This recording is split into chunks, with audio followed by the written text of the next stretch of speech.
if I was to start today, knowing nothing, I would do what I did, and that is start studying successful people, start going to foreclosure sales or going to meetups or going someplace to where the energy and the vibration is consistent with what I'm looking for. Learn, meet. People shockingly love to help. And what's good about successful people, including me and you, is that we love talking about ourselves.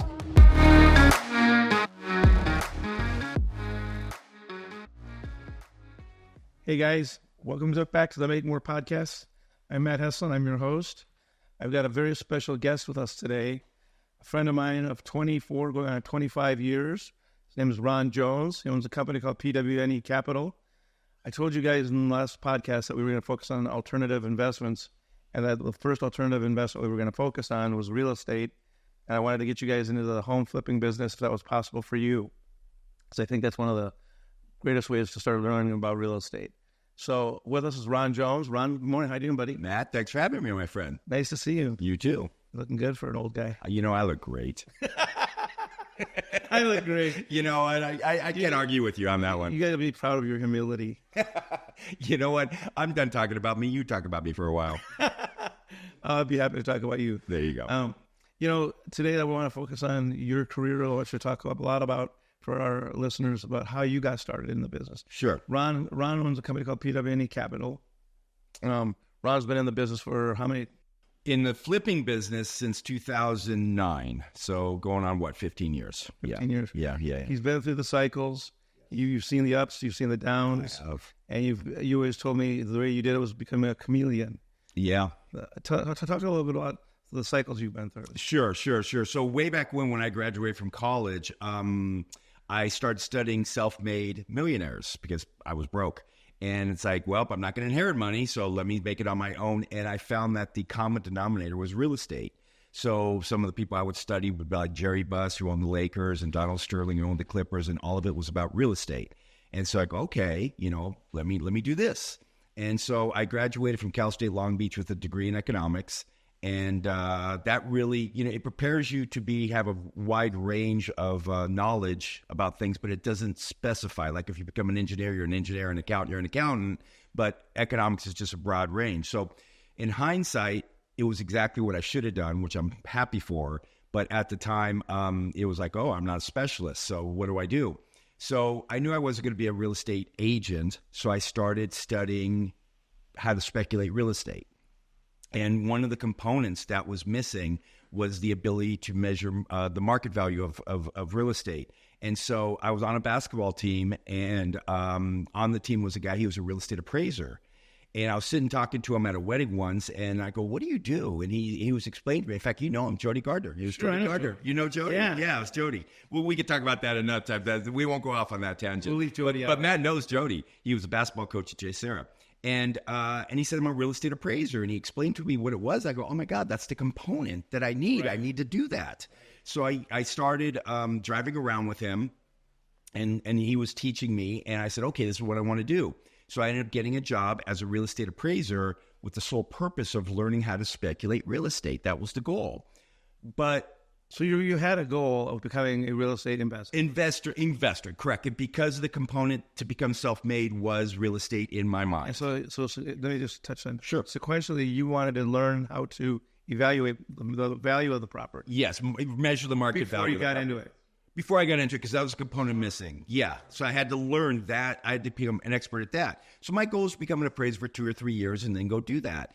Well, life takes you down a path, and I started getting good at appraising and started making a lot of money at appraising. And next thing you know, I got married, and next thing you know, I have a mortgage, and next thing you know, I have kids. Right. And I woke up one day and I said, I own an appraisal company. This isn't why I got into appraising. It was to speculate real estate. But bills need to be paid and vows need to be fed. And it's like, okay. You gotta do what you got to do. So I was working a lot as a real estate appraiser, and I did a couple of deals on the side, but it wasn't my sole focus.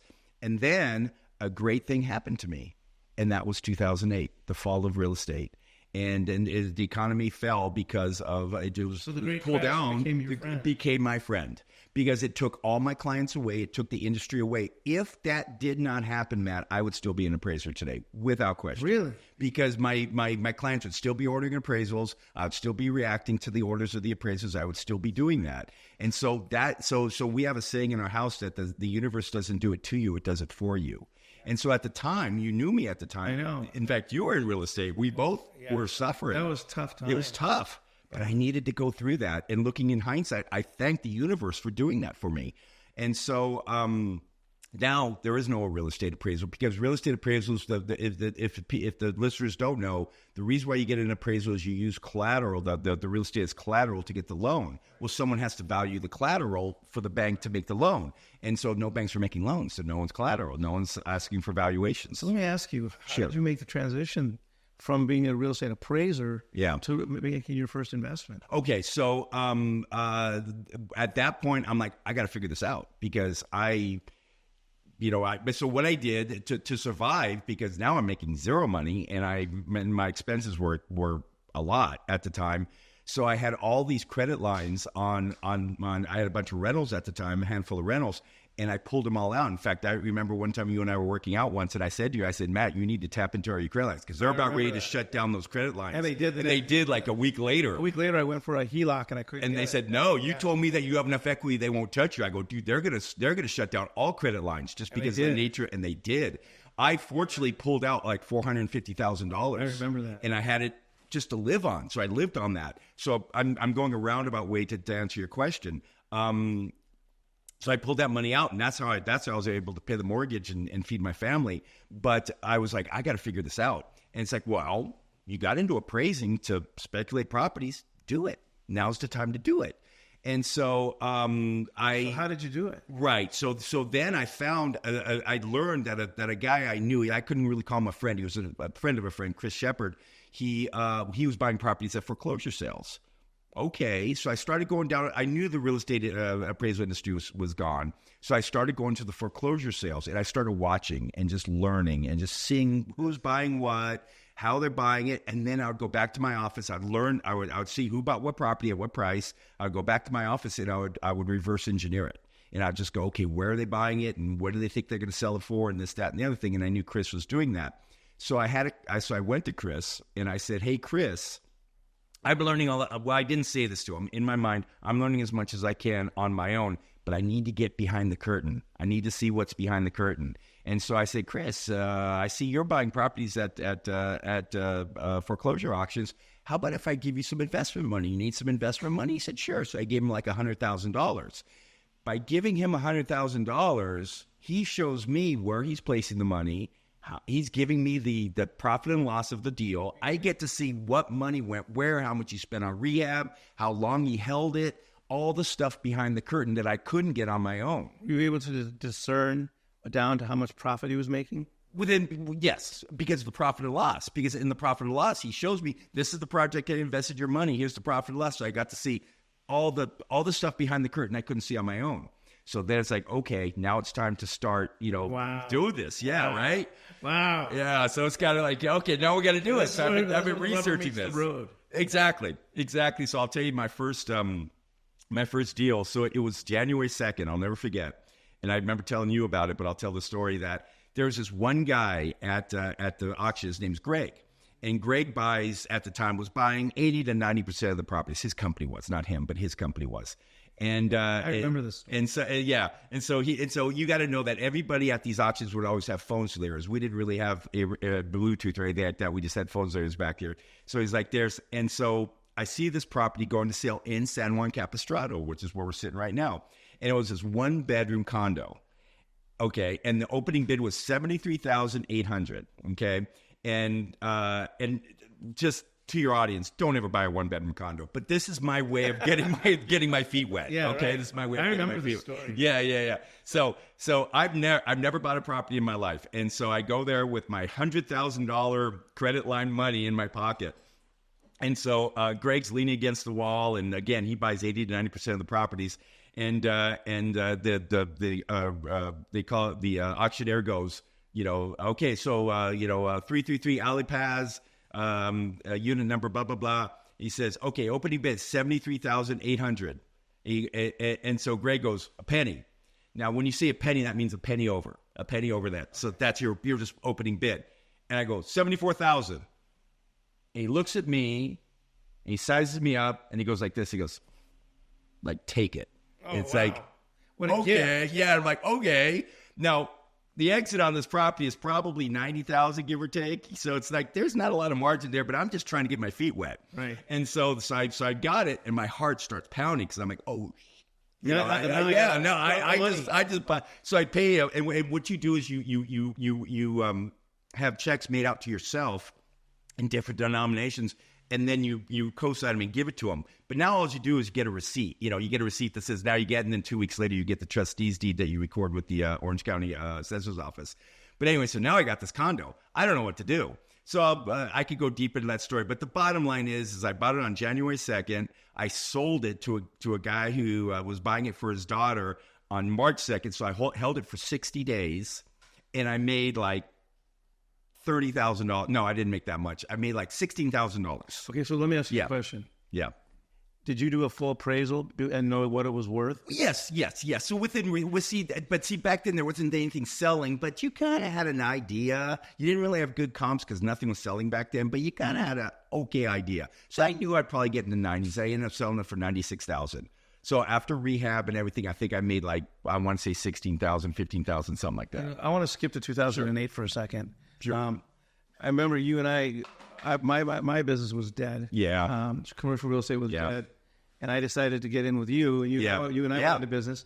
We had, 30 homes together? Yeah. So can I expand a little bit on that? Yeah. So then when I bought this place and I made the money and I made like 16,000, I remember sitting at Red Robin going, this is my life now. I just made 16,000 because you know how many appraisals I would have to do to make $16,000? I mean, I'm not going to make the Fortune 500, but it's like my life is now changing. I remember sitting there, I was watching the World Cup. I could tell you I could almost tell you what I was wearing. I go, my life's changing right now. So I went and told you and I were working out at Huntington Harbor Athletic Club. And I said, Matt, I just bought this condo and I just made $16,000. And you're like, but you were admiring my guns while you were telling me the story. Remember? No, I couldn't see the sun because the eclipse.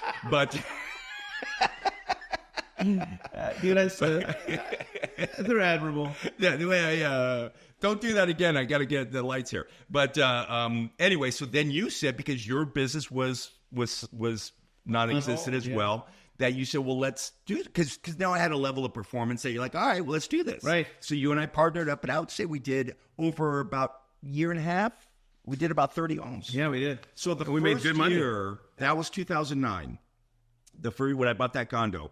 And that year, I ended up buying 6 properties. I think 3 of them were yours. And then the next year, we ended up doing like, I want to say 15 or 20. It was like 20 homes. Yeah, something like that. And we did really well. We did very well. We did really well. Yeah. And you were the operations guy, and I was supplying the capital. You were the passive, and I was doing all. Yeah, exactly. And for our audience, Ron is really, I'm not blowing smoke up your ass because your ass is too tight. You're welcome to. Smoke up. But you are amazing at becoming a chameleon. And, Ron's been through, like I've been through, we've both been through a lot of cycles. Yes. We've seen the ups, we've seen the downs. Let's talk a little bit about where we are today. Yes. So you've done hundreds of projects by now. Yes. So I want to get into how our listeners can get into the business. Sure. Have you give them some advice. Sure. Something they can take away from today. Sure. And go, this is what I learned from Ron from PW&E Capital. But I want to go back to 2008 specifically. What specific changes did you have to make in the modeling of your business to make the projects pencil? Was there anything different than pre-2008? Well, the market's changing. Okay, so let's talk about that real quick. That's a great question. So when I started buying properties at foreclosure sales, the predominant product was short sales and REOs. Those don't exist anymore because the market has gone up. So now it's more speculation. Now you buy it for X, you improve the property, add value. You improve the property, and through add value and hopefully market appreciation, you gain the profit. When I first got into it, we would benefit from the short sales and the REOs. REOs, if you don't know, is real estate owned. Real estate owned means that the property went to foreclosure. No investor bought it at foreclosure, so the bank the asset that was used as collateral is now owned by the bank. Real estate owned. That's what that means. It's on their books, and so banks don't want real estate on their books. So what they do is they sell it to people like me at discounts. Those don't exist anymore. They on a very, very small scale.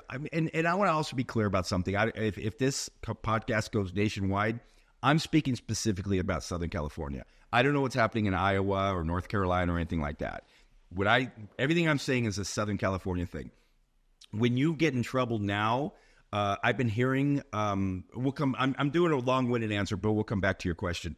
When someone gets in trouble with their house now, they, for the most part, put a sign in the front yard and they could sell it because there'll be equity in the house. That didn't exist back then. Back then, what was happening is that these houses were grossly over leveraged, that when the market dropped, they were now upside down, meaning they owed more than what it was worth.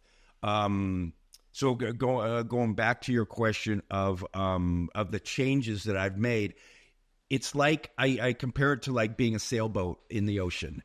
When the winds shift, you don't keep the sails the same. You adjust the sails to the wind. So you adjust to the market dynamics that are occurring in front of you. And that's an analogy of your chameleon position, where you've got to be a chameleon to change with the times. Precise. You got to read the tea leaves and then adjust accordingly. Yes. So today we find ourselves with higher interest rates.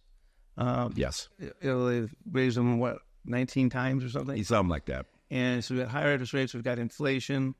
Tell us a little bit about how that's affected your business. Okay. So one of the things I've been hearing for 3 to 5 years of how the market's going to crash. Okay, the market's going to crash. And every time I ask the expert as what is the driving force of the market crashing, I hear it's been going up too long. That's what they say every single time. That is not a reason why something crashes. That is a result of a reason of something crashes. What is the actual driving force of a market crashing? Now, people were saying that COVID was going to do it because that's going to ruin the economy. Ironically, what had happened was when the government told people to stay home, they started buying nice homes because they were like, well, now that we have to stay home, let's live in a space that we enjoy. So it actually drove the real estate market. So my point is that interest rates, in theory, will curb demand. Yes, that's economic fundamentals. However, what it also does is it discourages people who have low-interest loans, which are a lot of people in what a year, 18 months ago, were getting loans in the threes, high threes. So now let's say the interest rates are 7s and 8s. Let's just say they're that. Somebody selling their house is going to get less house because they're going to lose their 3%, 3.75, whatever, and go into a 7% plus the property taxes. So they're highly discouraged to sell that house. That's exactly why I'm not selling my house. Yeah, and everybody don't because I have a 3% interest rate only. Yes. 10-year loan. Yes. And if I were to replace that today, I would have to go buy a house of similar. You get worse house for a higher payment. Less house for more money. So no one's selling. Right. So go back to what I said a second ago, that when you raise interest rates, what do? You make money more expensive, so therefore you curb demand. But in this particular case, because so many people have low interest rate loans, no one's selling. So the supply is low, so the demand dropped, yes, but so is the supply. So it went in unison. So as interest rates drop, you're actually going to encourage people to sell their house because now that hit's not going to be as severe. So interest rates will again increase demand because affordability, but it will also increase supply. So they're actually going to move in unison. So it's a really, really unique dynamic going on right now. And so we have 20 zip codes that we focus on, that we watch. And what we do is we have employees, virtual assistants, that they call on pending sales, because when a house is pending, it's not public knowledge yet. So we call the agents of the pending sales and we find out what it's going to close at. So we know ahead of time, because once it closes, it becomes public information and it resets that market. Right. We find out ahead of time. So it's like learning what... Sorry to interrupt. That's okay. That leads me to the question I wanted to ask you. How has technology affected your business and made it more efficient? I mean, it sounds like you have a software program or something. No, that's what I was just talking about specifically is a virtual assistant. They're literally based in the Philippines, and they call as if they're based in Huntington Beach, and they say, hey, what is this house going to close for? And so we find out ahead of time. So we learn. Where I'm going with this is then they provide a spreadsheet of, say they give us 12 properties. When the interest rates were at their highest, which was right around late October, November, there was still a higher chunk of properties selling above asking price than not. Isn't that crazy? So interest rates went from the high 3s to the 7s, and you still had... Is that simply the economics? No supply. No supply. So some people have to buy houses. Some people buy houses because they want a bigger house or a better house, but you got some people who have to buy. And I was telling a story on the podcast last week about a friend of mine who worked for me as an IT guy, and he asked me how to get started, and I showed him how to buy his first rental home. Okay. He now has 70 rental homes. Nice. Cash flowing $600,000 a year, free cash flow. That's not Steve, is it? It is Steve. That's Steve Walker. Steve Walker. Yeah. Yeah. He has 70? Good for 70 him. homes. Good for him. Yeah, he lives in Oklahoma now. Yeah, it's a herd. Yeah, he's got a real battle going on right now with his health. So I wish Steve well. I didn't know that. I pray for you, and we wish you well, buddy. Yes. But good for him. Yeah, he really took it to heart and just went after it. He buys probably out of state. Oh, out of state. Yeah. Because it's hard to make it cash flow in California. He'll tell you that if you buy in California, you're probably going to get appreciation.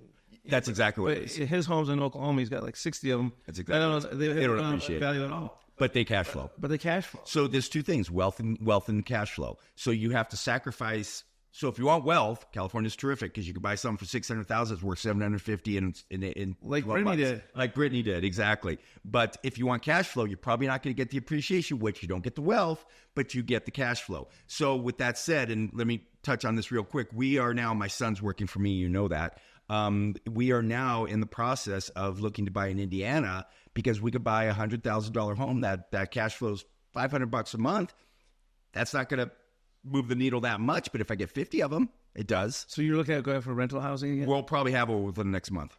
Yeah. So yeah. Are you that leads me into the question I had next anyway. How is your business evolving? Yeah. What I mean by that is, it sounds like it is evolving back to the rental stage. Yeah, but in cash flow. So I do have rentals in California, and they cash flow, fortunately, and they also appreciate, which is great. But the prices have gone up so much, it's harder to do that. You could come with a huge down payment, but then you have to do a return on investment analysis.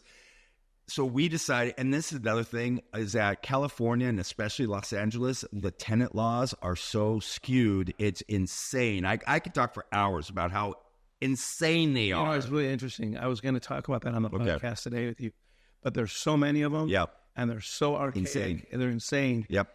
We were talking with one of our house guests last week, and it was about where to buy. And I said, anywhere but California. And especially LA, but anywhere but California. Yeah. Correct. Just don't.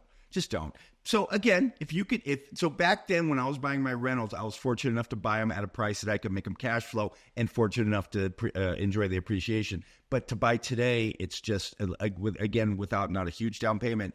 Have you ever heard of DSCR loans? Yeah. Okay, so we're going to be getting those. And if you don't know, audience, DSCR loans is they base the loan on the income of the project. So it's not.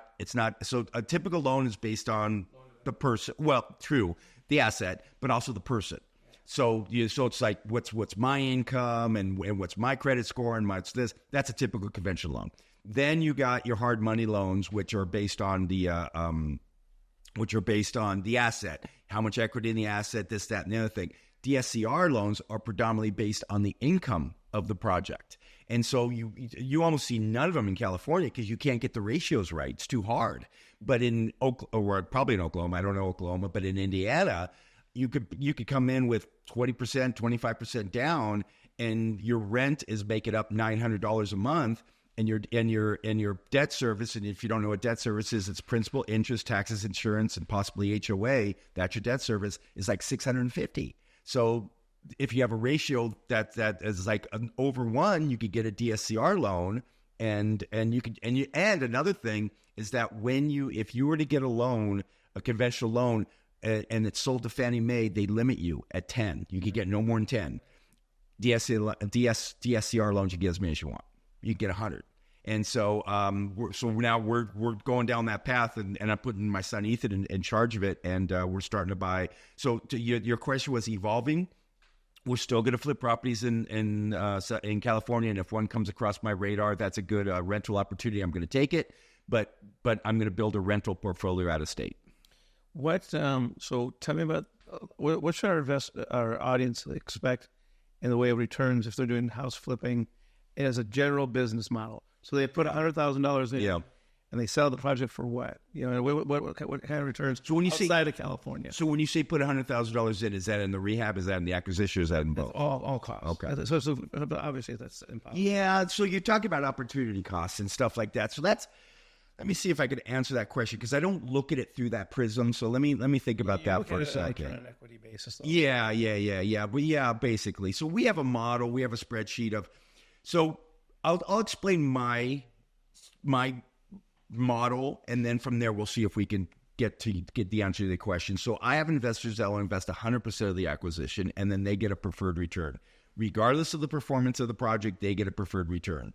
So there are some projects that I lose money on that they make money. So whether you make money or not, they're getting paid. They're getting paid, and it's set.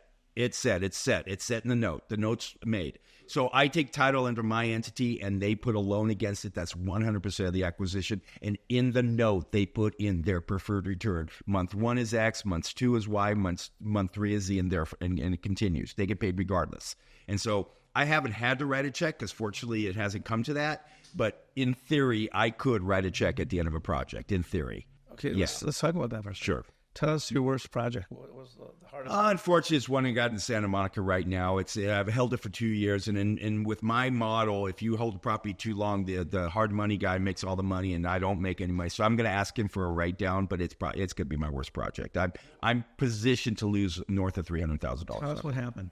So we bought the property in January of 2022, and the market was hot. It was steaming hot.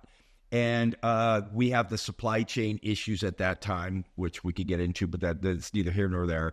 And we were supposed to release that property in April of that year, so about three and a half month hold. And due to supply chain issues, interior doors, things like that, we didn't get it released until July. In normal real estate markets, July is not a good time because people go on vacation and they just stop thinking about buying houses. Sure. It doesn't come around again until about the end of September. And then that goes until about the first week of November. And then it dies for Christmas and picks up again about the third week of January. So that's a typical trend. It's important for listeners to know that. Yes. It's very important. And again, I'm talking California, but for the most part, I think it holds true. So we didn't get on to July. We thought for sure we bought it for 1.6. We put way more money in. Correct. We put way too much money. It should have been $170,000 rehab, but because that was right when prices, because the supply. When you have a supply chain issue, it drives up prices, and that's what happened. So inflation really started kicking right there. Yeah. So our $170,000 rehab turned into $300,000. Shouldn't have. It did. And so now we're $300,000. So now we got to sell this house for like 2.2, 2.3 to even make any decent money. So let me just stop you there. Sure. So you paid $1.7 million for 1.6 million. You put in $300,000. So now we're at 1.9. 1.9 million. And the investor still hasn't been paid yet. Right. And so you got a $2.3 million target that should have been about a $1.9 million. If we would have sold that thing, in April, we would have got 2.3 to 2.4 for sure. For sure. So you would have grossed $400,000. No. Because 1.6 plus the 300 is 1.9 plus the investor, call it 150,000. So now we're at 2,050,000. And if I sold it for 2.3, I have liquidation costs, so maybe about 200,000. Okay, give or take. Let's call 200,000. I did that off the top of my head. That's right. And you were close. But so 200,000. So we listed it. So then we listed it, and the market so in addition to it being July, the saturation had just the euphoria of buying properties just died. Everything died. So sooner or later, I call it reverse musical chairs. When the music stops, you have too many chairs, and so the music stopped. And now we have this house, and no one, and the market just went flat. Just went flat. So I made the decision. So we started reading the tea leaves. And they were saying that interest rates were going to drop again the following April. So I said, well, this is what I'll do. I'll put a tenant in there to stop the bleeding, and I'll wait till the interest rates drop again, and we'll get back up to 2.3, 2.4. And it didn't happen for numerous reasons, which we could go into, but it didn't happen. So now, this past January was a 2-year hold. You hold a property of this magnitude for 2 years, you only guy making money is the investor. And so we just got an all-cash offer for $2 million yesterday. At $2 million, I'll probably end up taking it, but at $2 million, I'm probably going to lose about $300,000. So the conversation was my worst deal. I'm not trying to scare the audience. We could talk all day about my wins, but this is my worst deal. And I am going to go back to the lender and say, hey, man, you're going to make $300,000. I'm going to lose $300,000. Let's make a deal. Let's make a deal. It's like, come on. And I've done so many projects with this guy. You know who it is. I don't want to mention his name, but you know who it is. Let's talk about that for a second. Sure. Thank you for sharing that with honesty and integrity and authenticity. Yeah. Because I think it's important for the audience to know that, I'm myself. I've lost money on projects. Absolutely. You do enough projects. Absolutely. You're going to fuck something up. I have a saying that if you're going to play in the sandbox long enough, you're going to find a turd without question. So it's going to happen. It's going to happen. So if you think it's not going to happen, you're crazy. You just need to minimize it. And I want to go back to when you started investing with me. I said, Matt, if we do 10 deals together and I make money on 7 and lose money on 3, everything being relative, are you okay with that? And you said, of course. I said, then we're fine. That gets you in the Hall of Fame. Honestly, betting 700, yeah. So and that's what I tell my investors who want to invest with me. If you want me to bat 1,000, we're not going to do business together because I'm not going to bat 1,000. There's way too many moving parts. Way too many moving parts. Let me ask you a question. It's going to be a little difficult. So, is that fair for you to be able to go back to your investor and ask him to take a haircut when you've had so many wins? Mm-hmm. And you probably don't share those upside wins with him, right? No, but he does quite well. I mean, so no. So I'm not trying to put on the spot. Yeah. But I mean, is it fair? I think so. Put it this way. It's a very common business practice to say, if he's making 300 and I'm losing 300, can he make 200 and me lose 200? And we still, that's a fair return to him. It's a negotiation. It's just a negotiation. It's a negotiation tool. Will he say no? Possibly. But if it was the only deal we ever did, I would expect him to be more resistant. Because you got a relationship. We're talking probably north of 100 properties. And you got a great relationship with him. I do. He's been a friend for many, many. But isn't it just about, let's forget because he's very, very good at separating relationships from business. Trust me. Sometimes I'm like, aren't we friends? But no, but it is a fair thing because I'm not asking him to take a loss. Right. I'm asking him to lower his gain. Yes. And I think that's a fair question. Okay. I appreciate you answering the question. Yeah. Because it's somewhat personal too. Absolutely. Tell the audience if you were to give them a piece of advice about how to get started. Okay. Because you've done so many projects. Right. And you've been super successful. We did 30 together. We made money. I'm going to guess. We never lost money. We never lost money. Correct. That kept me going during the down years. Yeah. How do they get started? I mean, so first of all, a lot of people you see a lot of seminars and stuff. You have like Tarek and Christina, which is on Flip and Flop, and they're not together anymore, but they would give these seminars and stuff like that. Those aren't bad, shockingly. I'm not going to speak ill about them. Some of them, they charge as much as $40,000, and people say, $40,000? If you devote yourself to it, $40,000 you'll make in your first project, and then you'll have the knowledge to do it again and again. Wow, that's interesting. Yeah, but what a lot of people do is they want to do it as a side hustle. This is not a side hustle. So if you're going to do it, you got to do it. You got to dig in. You got to. What I would do is I would definitely find a mentor without question. I would find. I would work with people who know what they're doing. I'd partner. I partner with you. You brought me capital I didn't have available to me. You find good partners that you can do it. If you think that you're going to just walk out the door and just do this, there are so many mines in the minefield, you will step on a mine. You know what's really interesting? Without question. We had a whole segment on partnerships. Yeah. And we talked about, picking the right partner, making sure you pick the right partner. Absolutely. And be willing to separate from that partner if it doesn't. Because initially it's like a job interview. Sorry to interrupt, but it's like a job interview. Somebody interviews great and you hire them for 3 months, realize they're not the right person. If they're not the right person, just say, hey, man, it's just, it's fine. But move on and find the next one. So what they first should do is find, this is what I said in terms of partners. I said, find a partner who has the skills you don't have, Precisely. the knowledge you don't have, Precisely. the experience, Precisely. and the balance sheet. And okay, then you got to ask yourself, why would they partner with you? So you have to bring something. Well, you have to bring value. So what we talked about last week was you have to bring the project.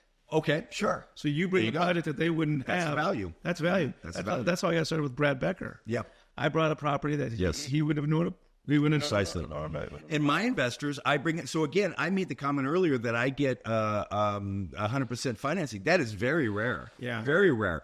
One reason is because I have a good track record, and trust me when I tell you, I didn't get 100% financing on my first deal. It took a few to get there. But the point is that I bring the project that gives the investor comfort to invest 100% of the acquisition cost. And sometimes the 100% of the acquisition cost is $1.6 million. That's a lot of money for somebody to. They got a lot of faith in you. They got to have a lot of faith. So, but I bring value because I bring the project, I bring the capital. And so there's numerous components to a project. You bring some, the partner brings some. Doesn't have to be one. It could be two or three. I know a lot of people that are teams.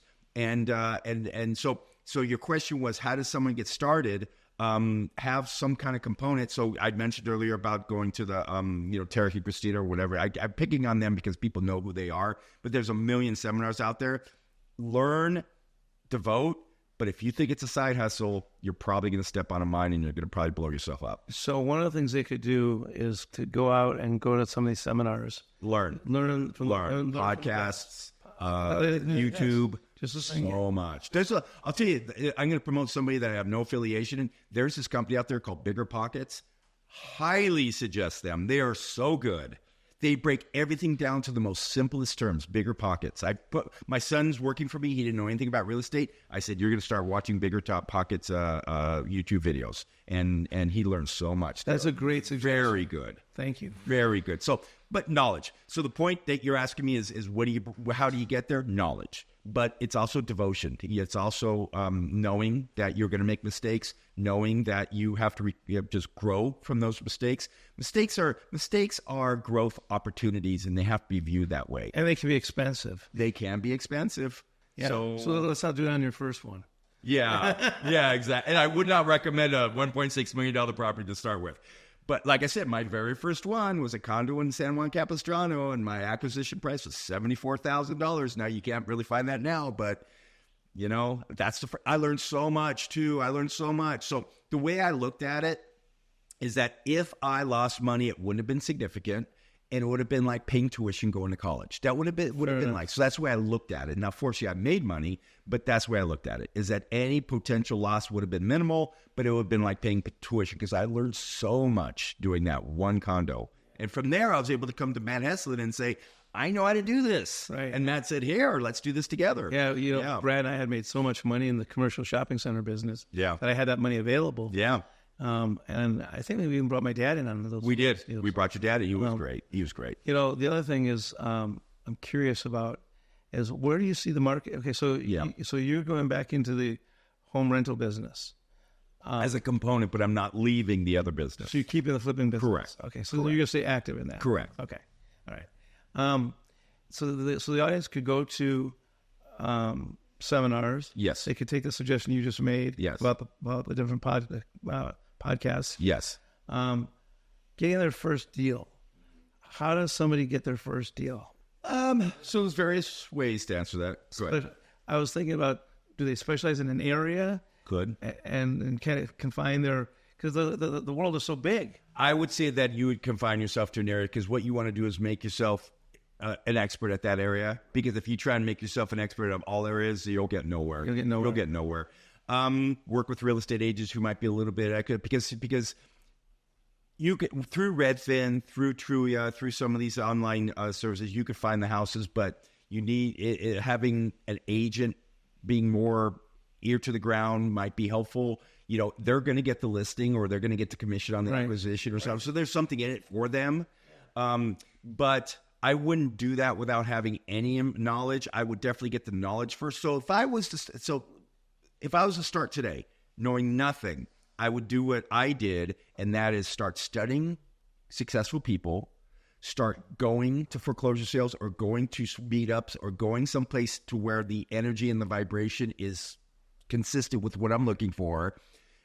Learn, meet. People shockingly love to help. And what's good about successful people, including me and you, is that we love talking about ourselves. So if someone says, tell me how to do it, sure, I'll listen. I'll talk about myself, It's just like, oh, stop, whatever you want to know. But people love talking about themselves. I mean, it's true. And they tell us, and listen to what they're saying. Are generally good.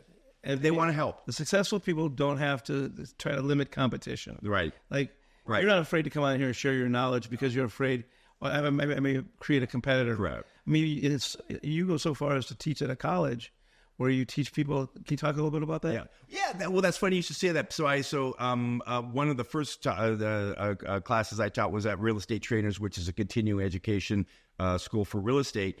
And more than once, people would ask me, why are you teaching us to become your competition? And I would say, well, I have two answers to that. One, the chances of you guys doing this probably not high because you guys are appraisers. I taught appraisers. You guys are appraisers, and you're gonna be inspired, and you're gonna go back to your computer, and then you're gonna get your first appraisal assignment and totally forget about everything I just taught you. But two, if I see you out there and you're going up against me, I'm gonna smile because that means I made a difference. So it's a win either way. Good for you. It's a win either way. Good for you. Yeah. Good for you.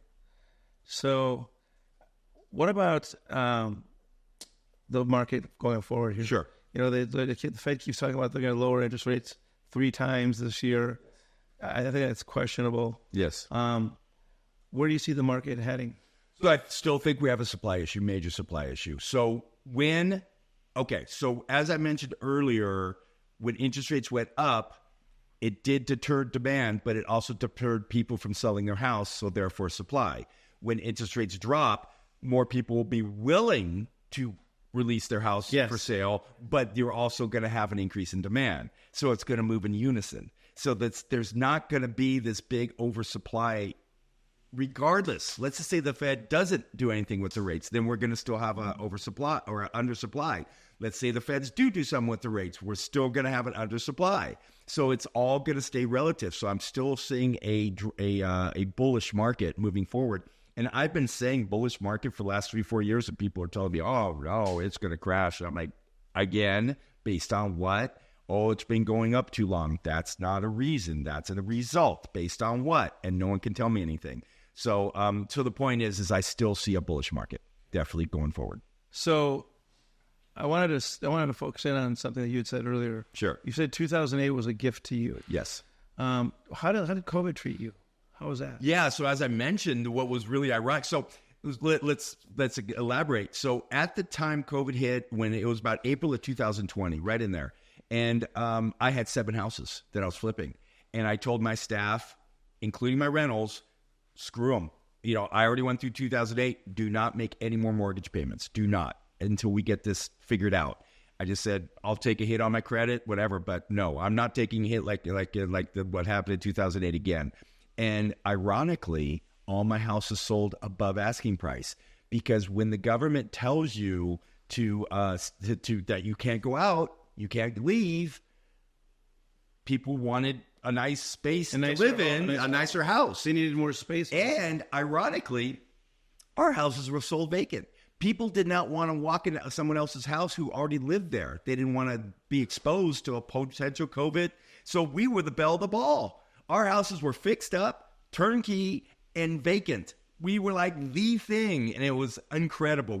Every one of our houses sold way over asking, and it was awesome. Yeah, really, the markets have favored you. That was crazy. Who saw that coming? We thought the economy was going to crash, and the economy took a hit. It did, and so Jeff Silver sells boats. And I saw Jeff. I said, "Oh, did you get hit with COVID?" He said, "No." He said, "Because people have to stay home. They stayed on their boat, and people were buying boats left and right." I went and bought an above-ground jacuzzi, and they said, "We can't keep them on the shelves because people have to stay home, so they're buying jacuzzis to stay at home with." Isn't that crazy? And what was great about that is the government was sending everybody money. And that too. They're stimulating. They're pumping trillions of dollars. I mean, I'm the last guy in the world that needs a check from the government. Right. But I got a big one. I know.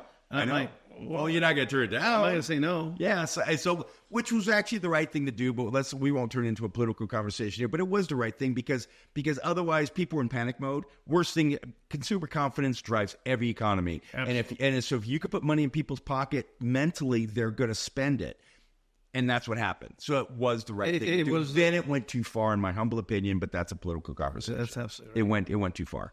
Let me talk about leadership for a minute. Sure. So you had a staff of people that was in the office. They're now virtual, right? They all work out of their house now. Okay. Correct. How's that working for you? Good. I miss the office dynamic. You know, you have an office dynamic that everybody kind of pulls the same direction. But we meet once a month or so. But going back, I went to my number one. Her name's Amanda. And at the time, she was like 31, and she's very, very good. And I said to her, hey, look, you know, I am playing the back nine, and you're still on the front nine. And the next of life. And I want you to start handling everything used to run through me, and I know you know what that's like. Every decision's yours, everybody's support, but you're the final say. I want to change that. I want you to not give me the problem. I want you to solve the problem and tell me what you did. And I want to spend the next 3 years grooming you to be that person. And we did. And so now Amanda, for the most part, runs the whole operation. The only component of my operation is I have to approve every single acquisition. But after that, she does the design. She manages the contractors. She manages the staff. I have administration that they all know what to do. She's come a long way. She's come a long way. And everybody else has raised their game too. And so now they pretty much operate, and I'm kind of helicopter, but again, so instead of them saying, hey, Ron, here's a problem, what do we do? They say, hey, Ron, this was the problem. This is how I handled it. And then I might say, okay, that's fine, but next time maybe we should do it differently. A good example, let's go back to the property in Santa Monica I'm telling you about that I'm going to lose the money on. One of the big things was interior doors. We could not get interior doors through the supply chain issue, and it drove me crazy. We were buying them from Home Depot. Every month, Home Depot, oh, sorry, they're going to come in 3 weeks. They're going to come in 3 weeks. Finally, I said, Amanda, if I told you had to have interior doors installed by next Friday, what would you do? She said, I'd custom build them. Custom build them. Enough with this. She goes, we already paid for them. I go, I don't care. That you're costing me money because when we buy a property, we have to pay investors. Time costs money. I go, build the damn doors. We cannot. And then what? Next month they say they're going to push us off another month. You're killing me on this. And so that was a mistake that she made. And sorry if you're listening to this, Amanda, but it's true, and she knows it. But these are the type of things that sometimes they don't see it the way you could have seen it, and they make a mistake. But if you groom them correctly, they get to it. In fairness to her, this was during COVID, right? This was 2022. So coming out. Yeah, so supply chain. Yes. So there's supply chain issues Correct. going on. Correct. And let's call this a black swan event. Sure. I mean, a black swan event by definition is something you can't predict. Abnormal. It can't predict. It has a major effect on economies. It has a major effect on society. Correct. And COVID clearly did that. Correct. So there's a lot of things that we could defend her and say if she just thought under normal circumstances the doors would be delivered next Friday, and they weren't. Hey, Amanda, I took care of you there. You did. You covered it. But my point to the story is this. True. Okay, so this is a thing. So I know and see a lot of people that they are entrepreneurs by nature, are control people by nature. And so they, in their mind, feel that they do everything 100% correct. So they have to do it themselves because that is a very common thing with entrepreneurs. So this is what I would tell somebody. You do it 100%. If somebody did it 80% to your effectiveness, would you be okay with that? And they would be like, yeah, I'd be okay. Okay, knowing that 20% is going to be done wrong or not to your level. Yes. Okay, then that's where you need to be. Because what's going to happen is when you start off at 80%, they end up doing 110% better than you because there's only so many hours in a work week. If you're doing 100% of everything, things are going to fall through the cracks because you're just one human. But if you could delegate 30% and 30% and 30% or whatever the ratios are, eventually you're going to be better. Because now they're going to do it better than you did it because they don't have to do 100% or they don't have to do everything. They just have to do the 30% you gave them. And that's what's happened to me. The last couple of years, my company's ran way more efficiently because I'm not the only one making the decisions. So let me just touch on that for a second. Sure. I always used to tell people who are running businesses, work on the business, not in the business. That's precisely right. So if you are McDonald's, you don't want to be working in the hamburger line, creating patties. Right. You want to be the guy buying the second location, buying the third location. That's right. Setting it up. So if you're a budding entrepreneur, my strong advice is to work on the business rather than in the business. Precisely. When you start out, you have to work in the business to learn it. But then hire your replacement. Then you delegate. You delegate. Precisely. Yeah. Well, think in terms of a couple of things. A quarterback on a football field sees this field, but the coach up in the press box sees this field. And he's radioed down saying, your wide receiver is open on the left. You missed it because you were looking to the right. Next time he knows. The guy up there sees more because he is not the guy that being the quarterback, you're avoiding the rushers and doing all this stuff. He's not avoiding the rushers. He sees what's happening. So now he could give you a perspective that you couldn't see on your own because now you're not on the hamburger line. You're above it, letting somebody else make the hamburgers. So I have two questions that are on top of my mind. Sure. One is, you're going to go out and start buying these homes and renting them out. What do you think the average price you're looking to do are? The average price you're going to pay? Yeah. And what kind of returns are you looking for? Sure. We found that we want to stay right around the $100,000 acquisition mark. So Indiana's a good state for it. We're looking around North Carolina, I hear, some in Louisiana. We are learning. So I'm at the beginning of this learning curve to answer the question. But to answer your question, 100,000, and we're looking to make so we have a lot of, so in addition to just your debt service, which is principal, interest, taxes, insurance, we also have a component of money pulled out for reserves and pulled out for vacancies.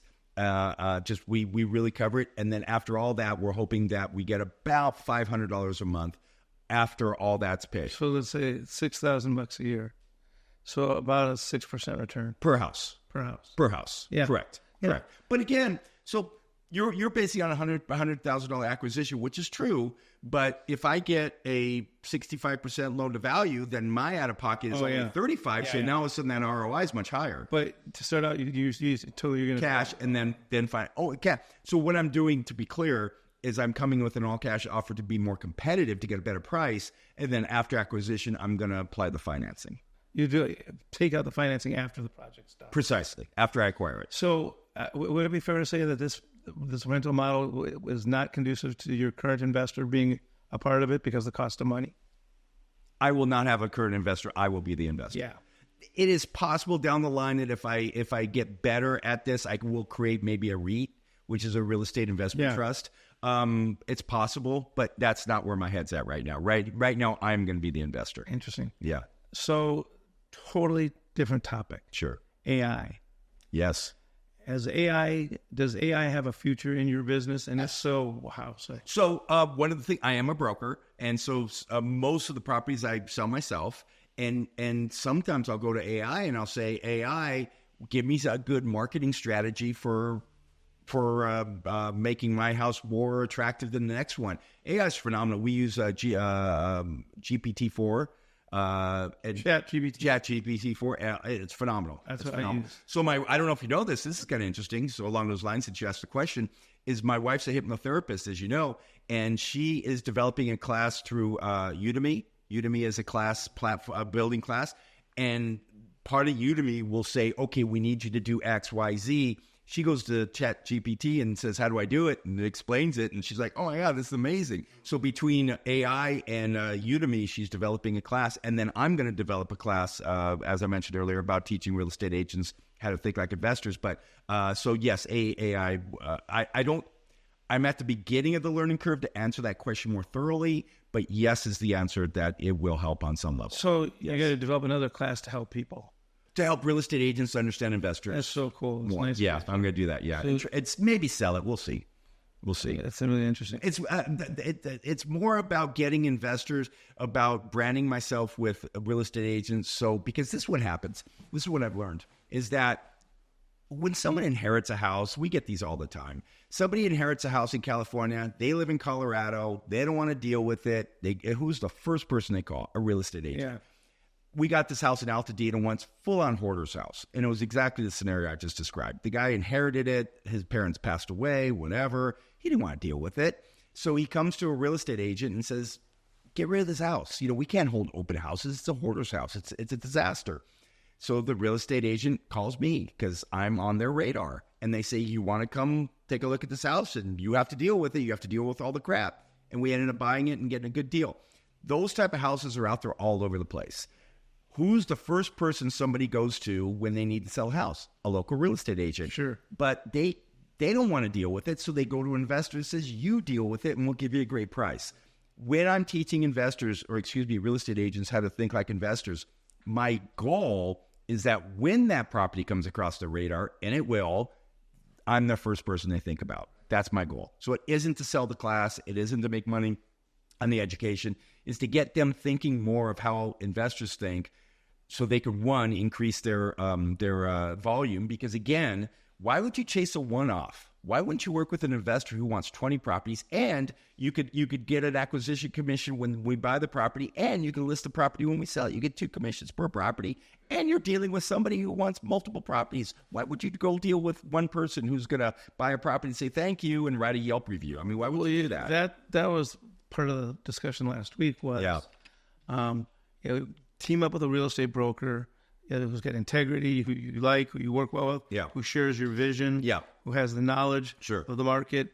Because the audience listening here, they may or may not be experts in their particular market, but you have to become an expert in the area you're going to work, or you're going to get hammered.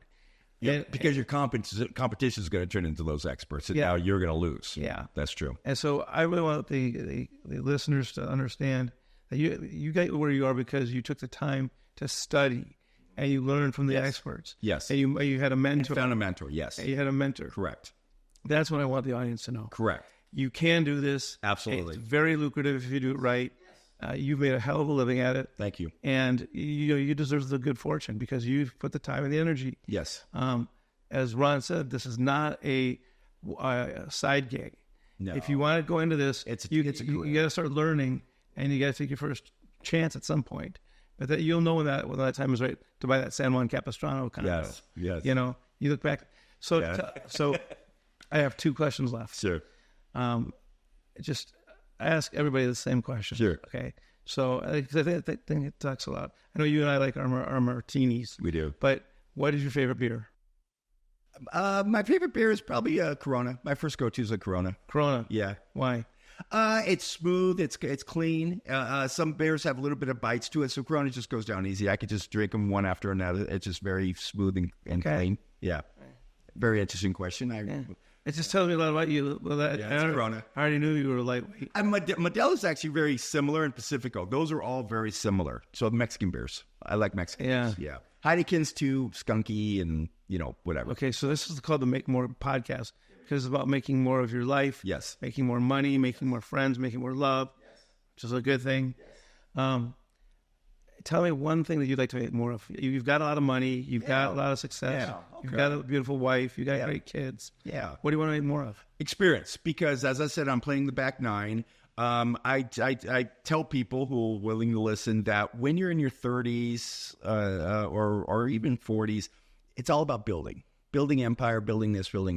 But what are we doing? Why are we doing this? And so I'm at the point in my life that, again, the father time's going to win. I work out a lot. I try and stay as young as I possibly can.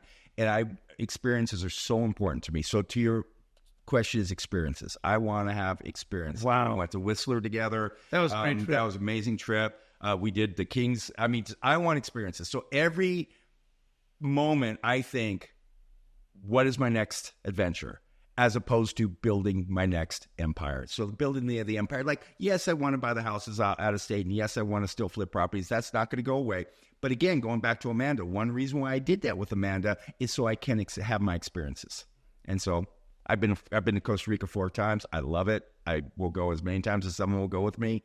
I just want to just keep more having experiences. Yeah. That's awesome. I took my wife to Paris for her birthday, not this December before last. She had on her screensaver on her phone the Eiffel Tower, and I said, "What's that?" She goes, She goes, "It's on my bucket list. I want to go." I said, "Babe, let's go. Let's just go." And we went and had an amazing time. That's my number one thing is experiences. Yeah, Coral and I want to do more traveling. We've been traveling all over the world. Yeah, and we want to have more experiences as well. It changes your attitude. Because here's the thing, right? what's another $100,000 or $1 million going to do for me? It's not going to buy me any more time. I've got Parkinson's. I need to get on with living every day to the fullest extent. Every day. Just be with friends, be with people you love, family that you love, experiences that you love. I constantly. Just doing this, I'm really grateful that, we've been friends for so many years. Yeah. I love you to death, and I love your family. I love you, brother. I appreciate you. And if your audience still doesn't know, Matt's one of my best friends, if not the best friend. And I tell people all the time, I've laughed till I cried probably 4 or 5 times in my life. 3 times been with you. Oh, we can go into some of those stories. We can go, but they're totally in another podcast. That would be a comedy podcast. Yeah. No, I love this guy. So I love, and the family. And so if the audience doesn't know, but Brittany and Reagan are sitting over here, and we grew up. Our family grew up with them, and it's great seeing everybody's development. Well, and this is such a great podcast, and you're such a great friend and a great person for coming on and sharing your knowledge, skills, abilities, and your wisdom for those people, because these people can go out and that'll get. I hope so. And if I don't know if people have interaction with you, but if people want to ask me questions, that's available. So if somebody reaches out to you and says, "Hey, I got a question for Ron," absolutely no problem. Yeah, but no problem. Thank you so much. Of course. Great time. Great time. Have a great weekend. Happy Easter. Brother. Happy Easter. Yeah. All right. Love you, brother.